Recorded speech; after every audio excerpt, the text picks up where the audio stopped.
program-programnya yang akan dijalankan apa saja Pak Rizal?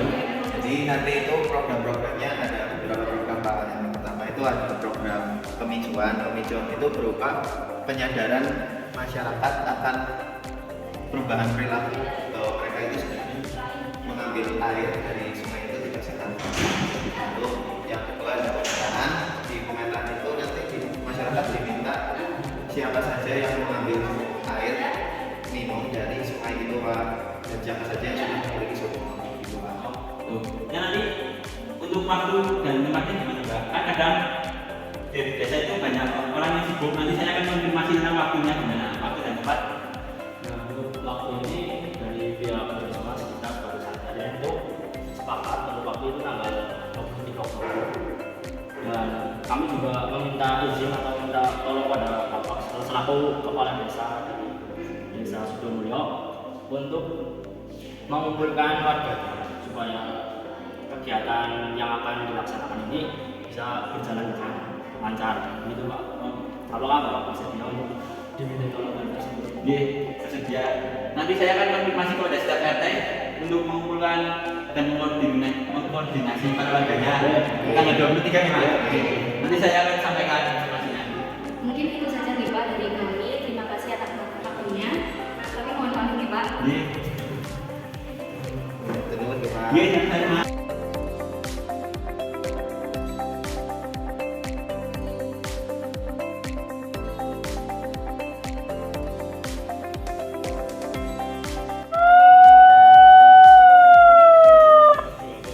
Diharapkan kepada warga Desa Sigamulya RW 1 untuk berkumpul di lapangan sekarang.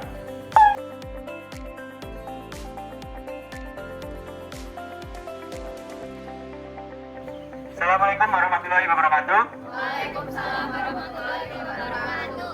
Gimana Bapak-bapak Ibu sehat? Nih di sini kan saya sama rekan-rekan saya ini dari Puskesmas 2 Desa Sigamulya ini ingin mengadakan pemicuan di RW 1 ini. Di sini saya bersama Mas Akbar dan Mbak Sasi ini bersama rekan-rekan yang lainnya ini nanti akan menjelaskan tentang air minum, sumber air dan bahaya-bahaya lain dari air gitu. Monggo ini saya serahkan ke Mbak Sasi dan Mas Akbar selaku fasilitator. Ya, terima kasih sebelumnya kepada bapak-bapak dan ibu-ibu yang sudah berkumpul di sini karena sudah meluangkan waktu untuk kumpul di lapangan ini nih, Bapak Ibu. Kemudian sebelumnya kita di sini tidak membawa apa-apa ya, Bapak Ibu.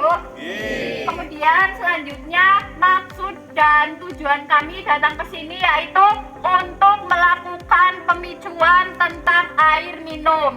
Jadi nanti kita di sini sharing saja untuk tentang air minum nggih, Bapak Ibu. Baik Bapak Ibu di sini sebelum kita melakukan pemicuan sudah pada semangat atau belum nih? Belum. Kalau belum supaya semangat, bagaimana kalau kita senam terlebih dahulu? Setuju? Setuju.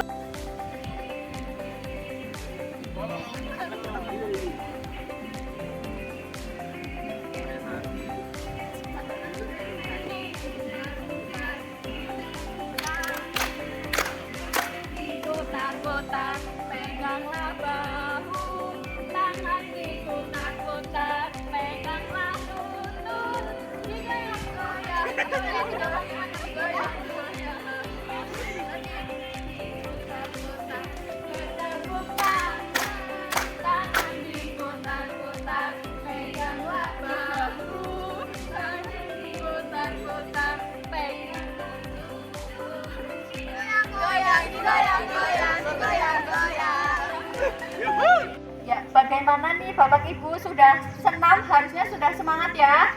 Sudah. Jadi di sini kita punya jargon ya. Kalau saya mengatakan air minum, Bapak Ibu semuanya menjawab sehat seperti itu ya.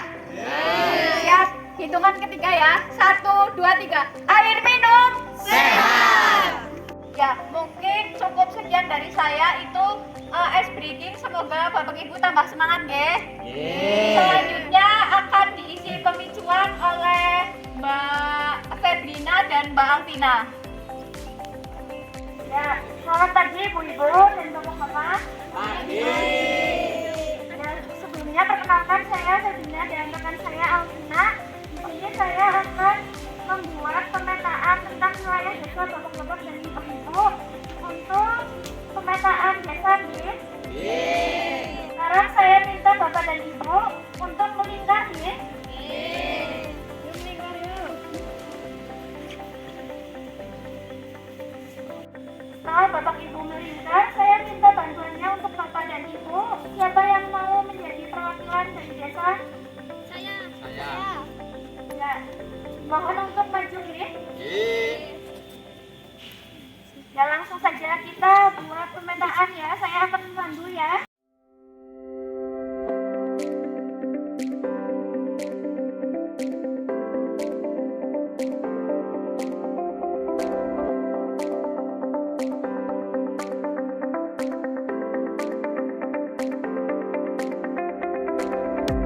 Di sini kan udah ada pemetaan wilayah warga ya.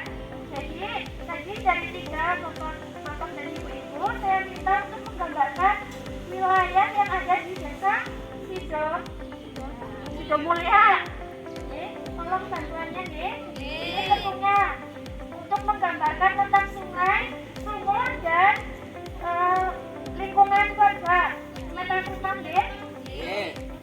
Di sini ada permukiman warga nih Pak. Letak sungainya di mana ya Bu? Di sini. Oh ya udah gambar di sini.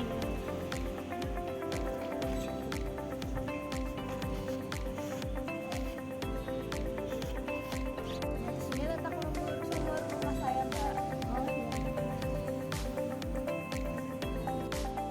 Ya terima kasih kepada Bapak dan Ibu semua yang sudah menonton. Jadi di sini terdapat 2 kertas, yaitu dengan kertas warna hijau menandakan Bapak atau Ibu yang mengambil air dari sumur, sedangkan yang warna pink itu yang mengambil air dari sungai.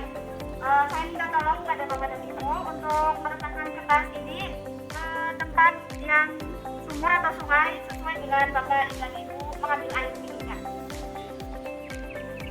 Baik, Bapak dan Ibu semua, siapa yang di sini mengambil air minumnya dari air sumur?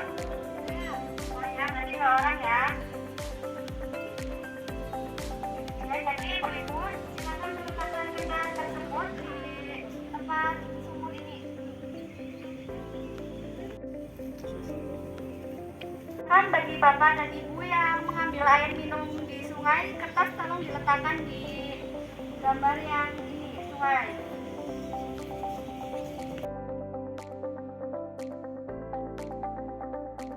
Yang barusan dilakukan, 12 warga masih menggunakan air sungai dan 2 warga menggunakan air sumur atau PDAM.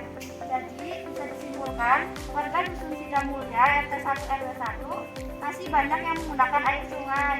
Jadi, sekian penjelasan dari kami. Selanjutnya adalah pengisian materi dari Mbak Basani dan Mbak Sandra.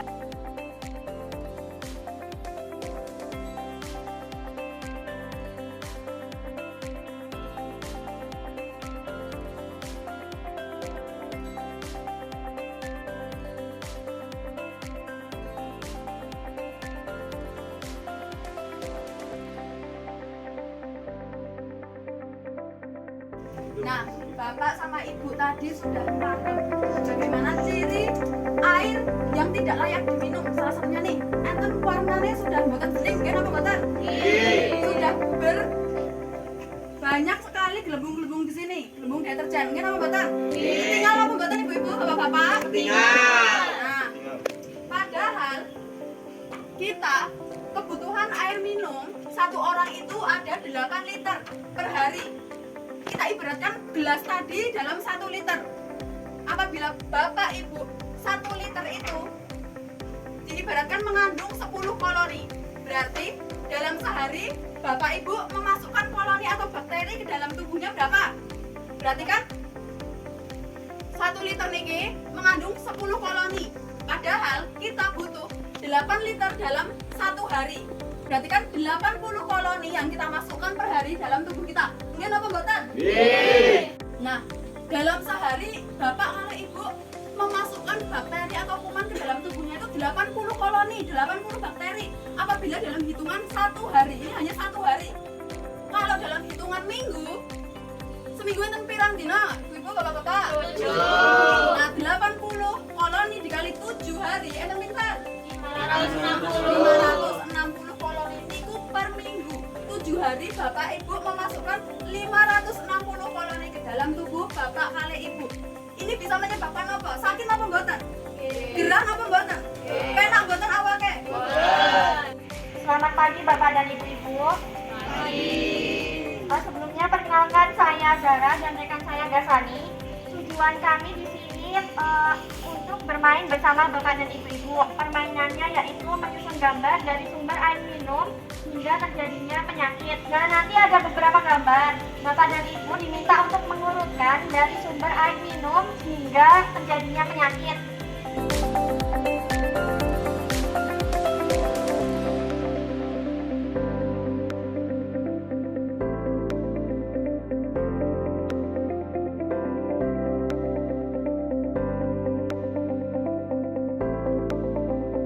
Apakah sudah selesai semua ibu-ibu, bapak-bapak?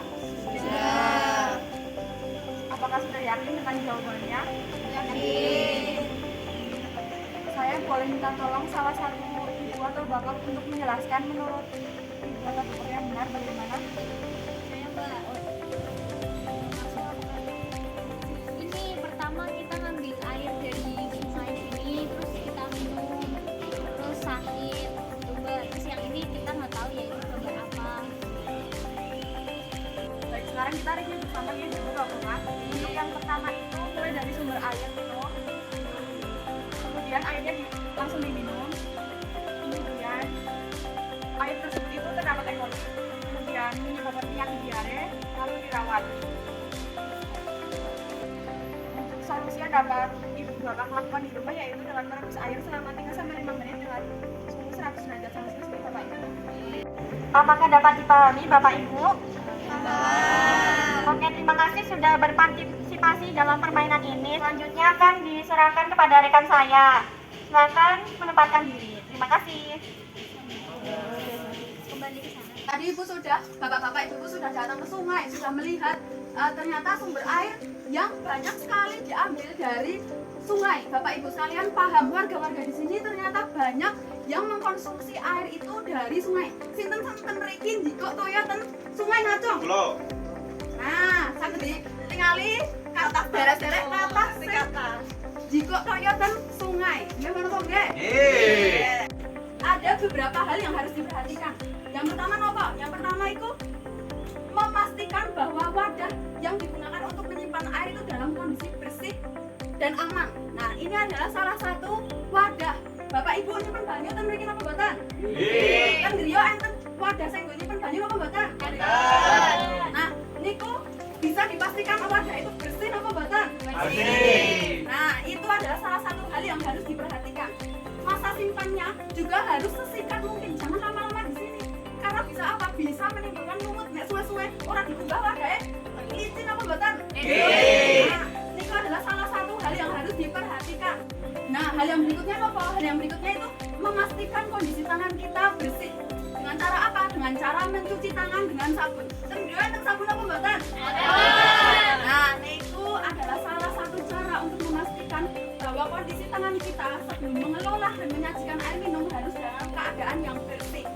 Nah, berikutnya kita akan belajar mengenai proses dengan Mbak Rahmatika.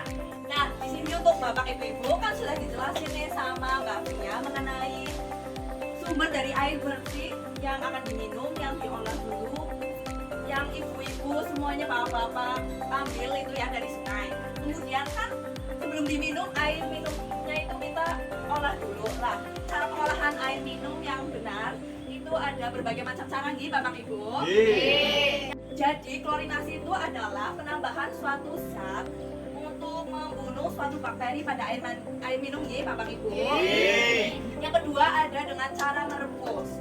Di sini Bapak Ibu sebelum mengkonsumsi air minumnya direbus. Rino apa mboten nggih? Sinten sing mriki ngombe to ya mboten direbus. Sinten ngaco. Lho kata temen iki. Pripun niku Mas? Larang. Oh, larang. Terus niku pripun Mbak? Alasannya direbus tapi nggak sampai begitu Mbak. Oh, padahal merebus air itu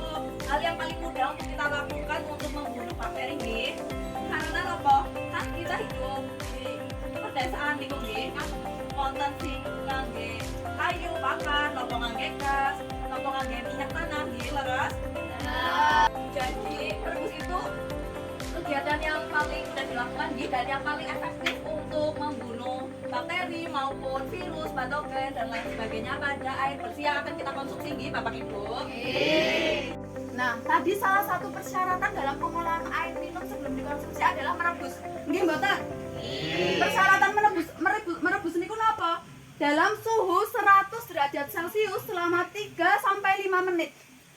Kalau Bapak Ibu bingung, 100 derajat Celcius niku sepinten nggih, Mbak? Mboten enten alatnya sing ngukur. Tanda-tandane napa? Nek wis banyune niku layak dikonsumsi, layak diminum. Mboten enten bakterine, mboten enten virusnya. Udah ada tandanya itu 100 derajat Celcius niku napa? Tanda-tandane kalau Bapak Ibu merebus airnya itu sudah banyak gelembungnya, sudah gemutuk, sudah mendidih istilahnya. Bapak Ibu ngerti mboten banyu sing wis mendidih kaya ngapa? Ngerti mboten? Ngerti. Nah, ini adalah tanda-tanda air yang sudah melampaui suhu 100 derajat Celcius selama 3 sampai 5 menit dan layak untuk dikonsumsi. Sudah bisa dikatakan aman dari virus, bakteri ataupun semua koloni-koloni sudah tidak ada dalam air tersebut, sudah layak untuk diminum. Nah, bisa dilihat ya Bapak Ibu niki. Tanda air sudah mendidih, sudah buatan enten bakteri nih. Nah, ini sudah layak untuk diminum. Sudah layak untuk diminum.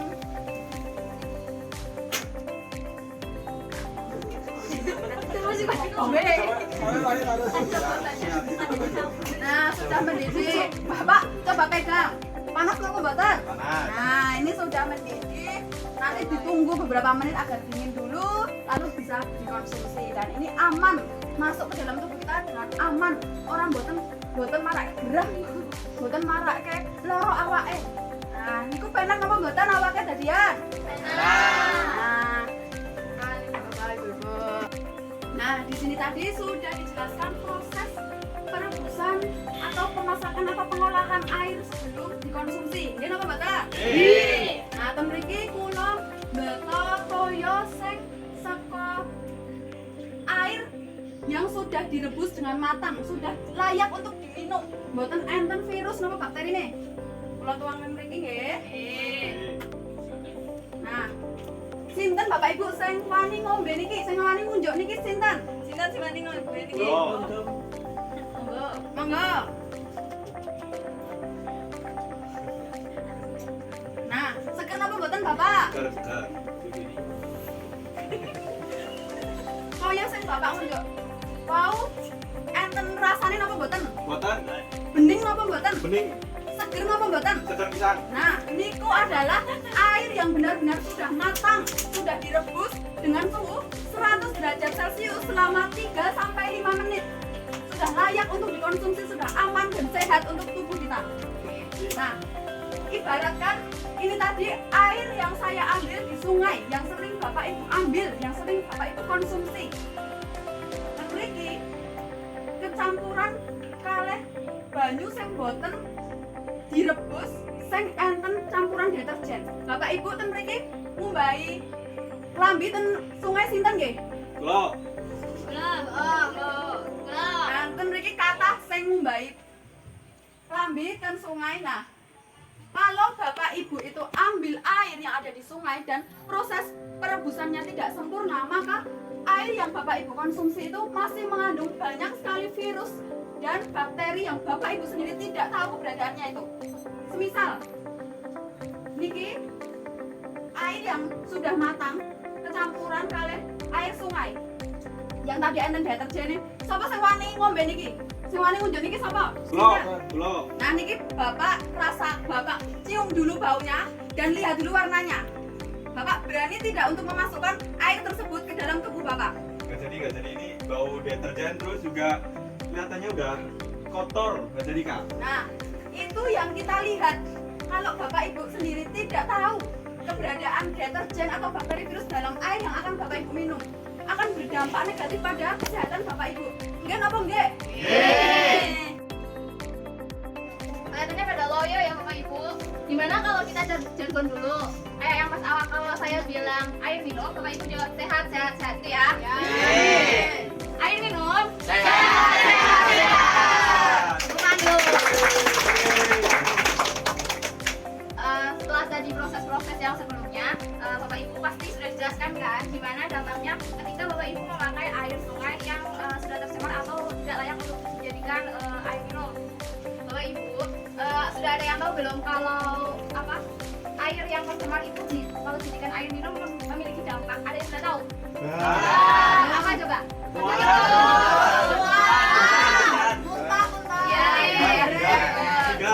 Jadi itu dampak dari air minum yang diolah dari air yang tercemar itu salah satunya nyari apa mual, muntah, nyari gejalanya itu mirip dengan keracunan makanan ya Bapak Ibu. Nah, karena itu berarti kan Bapak Ibu nggak mau sakit dong ya nggak? Nah di sini siapa yang mau melakukan perubahan? Baik Bapak Ibu, untuk menindaklanjuti perubahan yang akan kita lakukan, bagaimana kalau misal kita ganti dari yang air sungai yang kita yang biasanya Bapak Ibu kelola untuk air minum, kita ganti dengan apa itu namanya? Pakai PDAM, bagaimana? Setuju nggak?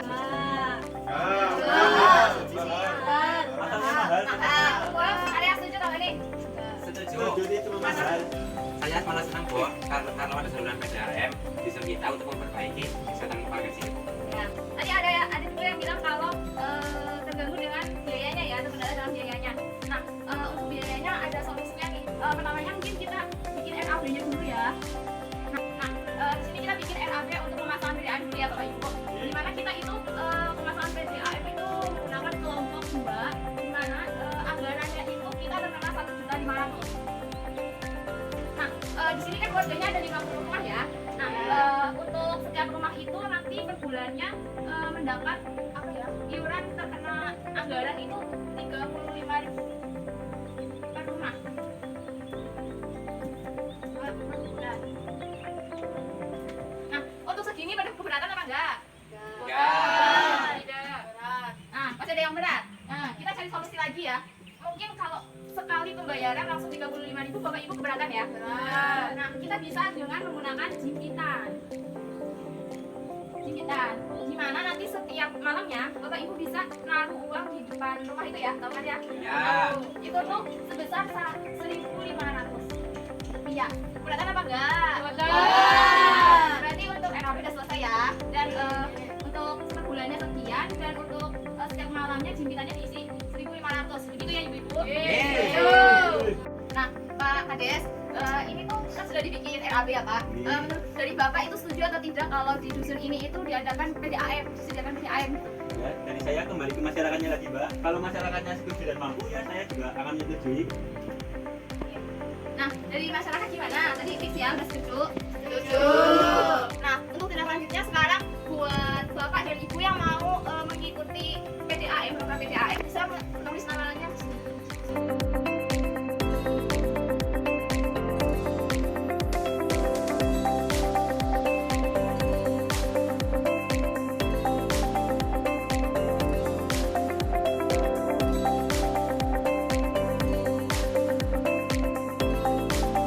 Baik Bapak Ibu, untuk yang RAB dan nama-nama yang akan mengikuti program PDAM sudah selesai ya Bapak Ibu. Nah, selanjutnya untuk menindaklanjuti program PDAM pasti kan bakal dibentuk komite ya. Nah, nanti sama Mbak Catherine ya. Kita wonten pembentukan komite untuk dusun di Sidamulya Desa Kembaran. Untuk dari Bapak Ibu, kira-kira ada rekomendasi wonten nggih untuk ketuanya niku sinten? Mungkin dari Pak Kadesnya sendiri. Monggo. Kalau menurut saya sih dari ketua itu saya menunjuk Bapak Alex. Gimana Bapak Alex, bersedia sama Mbak? Bersedia. Oke, monggo Pak, maju mriki Pak. Maju ya. Maju. Kalau wakilnya menurut nggih monggo Pak. Untuk wakil ketuanya Wakilnya kira-kira nggih? saya tunjuk perempuan saja ya. Mbak Chelsea. Nggih, Mbak Chelsea monggo Mbak Chelsea. Oh, yang nggih. Nggih, setuju. Sekretarisnya ada Mbak Dina, monggo Mbak Dina.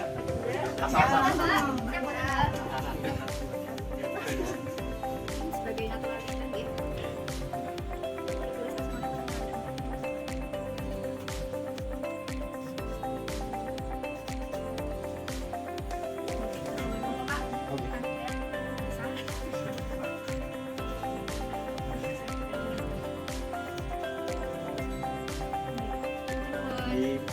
Di acara wonten nipun wonten nota kesepakatan atau nota komitmen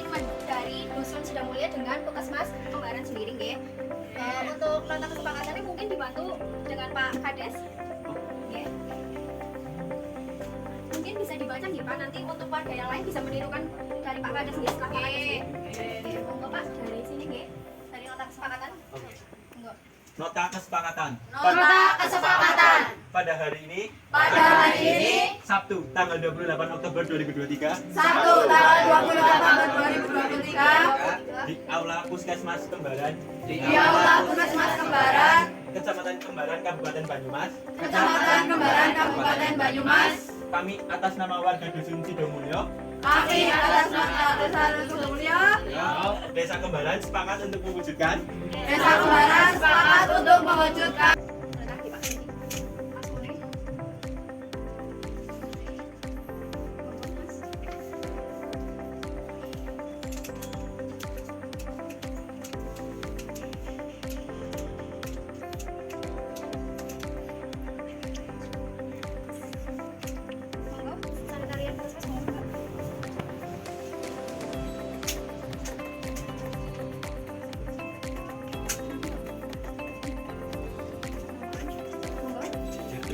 jejer.